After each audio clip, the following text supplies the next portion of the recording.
All right. Hey, my friends, and welcome to today's episode where I'm going to talk about how thinking about recovery is not helping you. And I want to go ahead and explain why.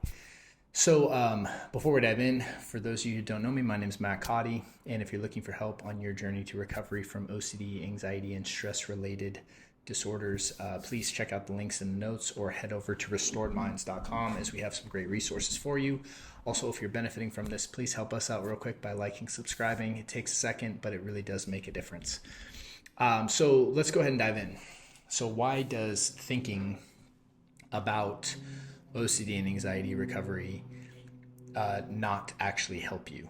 And this is one of the traps that I see people get caught in, right? They just consistently think about what they need to do, the tools. They think about the disorder. They want to understand it. They want to, gather information. And what we have to understand is that thinking in and of itself is part of the issue. Because when you think about something, you're removing yourself from that thing to construct imagery or words about it, right? So, for instance, if I am eating a nice bowl of pasta, right? So let's say I'm eating a bowl of spaghetti and I take a bite. And if I'm thinking to myself like, wow, this is really good spaghetti, or I love the sauce, or this, that, and the other, I'm still removing myself from the experience of actually eating it. And I can really just immerse myself in the actual act of eating it and the sensations that I'm experiencing while eating it, right? So the taste, texture, all that stuff. And really just be immersed in that as opposed to thinking about eating, which, because the moment I start thinking about something, I'm removing myself from that. So with OCD, one of the things, or OCD, anxiety, any stress related condition, really, the moment we're thinking about it, we're removing ourselves from the actual experience itself. So with fear, for instance, this is really why most mental compulsions exist. Most mental compulsions exist to remove us from the experience of fear. So we have this heat or this tightness in the chest, a racing heart, right? We have this bodily experience that's unpleasant, or that we perceive to be unpleasant, and that we go into the mind to start thinking about it. The moment we do that, we've removed ourselves from the experience. That's like the first safety behavior, is to go in the mind about the actual experience we're having. So we could have noticed an intrusive thought, and then when we go think about the intrusive thought and ruminate and analyze and try to understand and figure out and all this stuff, we convince ourselves that we're solving it, or we're trying to make it better, or this, that, and the other, when really we're just removing ourselves from the experience. And this is why thinking about OCD, anxiety, stress, right, your intrusive thoughts, if you're thinking about it and thinking about it and thinking about it, you're actually removing yourself from it. And that itself serves more often than not as a safety behavior, right? So, you're never going to, again, think your way out of a thinking problem. It's just going to get deeper and deeper and deeper and deeper and deeper.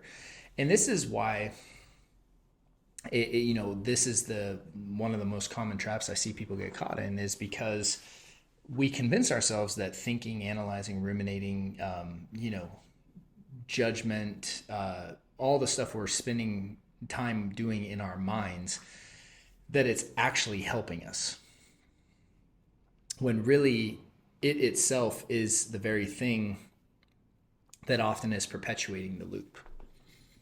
And we think that I need to think about what options I have. I need to, understand this. I need to understand this. I need to understand this. And your mind is always going to detract you from taking actions that are actually going to help you.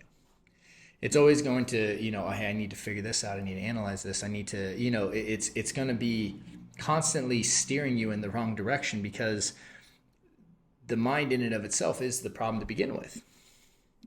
And it's like, if you just step back and look in the past in your own life about, like, how often has the mind really led you in the right direction? How often has the mind come up with like, oh, the mind is not going to suggest you take aggressive action against fear, right? It's going to tell you to be cautious, to be certain, to be, and to be, careful and taking all these steps that are really not going to help you get better. And so thinking about recovery, thinking about doing the work, thinking about, you know, uh, doing what you need to do to get better is not the same as doing it. It is a step removed from that, if anything. Thinking about the problem itself is not the same as solving the problem. It the problem with thinking is we convince ourselves it's productive. And more often than not, it's not productive at all. In fact, it's counterproductive. And when you understand that and you get that, you understand that thinking is a distraction more often than not. It's a removal from what is, and it oftentimes distracts us. It keeps us busy, right? We ruminate, we analyze. We can spend 6 hours analyzing and worrying and all of that stuff. But the more you think about something, the more lost you become. And this is why people that will tell me they're going to think about recovery or think about taking action, you know, almost always never do it. And it's just because the thinking of it in and of itself, they convince themselves it's a productive action, but it's almost always going to steer them away from the action they know they really need to take. And if anything, they come up with reasons to justify not taking action at this point in time. And this is why thinking about recovery almost always prevents you from actually doing the things that you need to do to truly recover. And I just want to really shine a light on that it's very like nuanced detail, but at the end of it, it's very important to understand because for many of us, we've spent so much time in our minds every day, right? For weeks and years and decades even, that we're convinced that that's just how to live. That's how people live. That's the normal, correct way to live. And realizing that if you're in your mind, you're actually removed from the experience of life, which is one of the actual problems with stress, anxiety, and OCD. The loop itself is that more often than not, people spend their lives in their mind thinking about their life as opposed to really living it, really being immersed in it, right? They'll be at the park with their kid and in their mind worrying about some fear and say, well, I was at the park with my kid. Yeah, it's like your body was there, but your attention wasn't, your presence wasn't, your energy wasn't. It was in your mind about some fear. And don't think that doesn't go noticed, because of course it does. It's like, because when people are paying attention to you and when they're not. It's like if you're telling someone a story, you can tell whether or not someone's really paying attention and giving you their attention and energy, because at the end of the day, that's one of the most important things you can give to someone, right? Like what coaching and consulting is yes, we talk about specific details and application and all this, but what people really invest in when they're, investing in coaching and consulting, and guidance is they're investing in undivided attention, right? Like to someone to give their full energy to them and to obviously share things that are going to consolidate the time of recovery, of implementing everything, right? But undivided attention is rare. And if your attention is up in your mind, it's not in the present moment.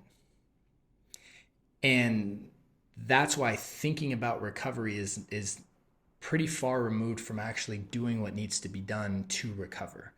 And if you're spending a lot of time thinking about concepts and thinking about tools and doing this stuff, it's just an actual distraction that's happening to prevent you from really doing what needs to be done.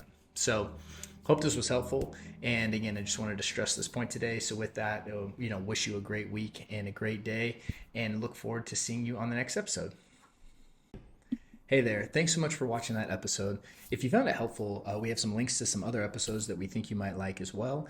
And if you're looking for help on your journey to recovery from fear, stress, and anxiety, either check out the links in the notes or head over to restoredminds.com. Thank you and talk to you soon.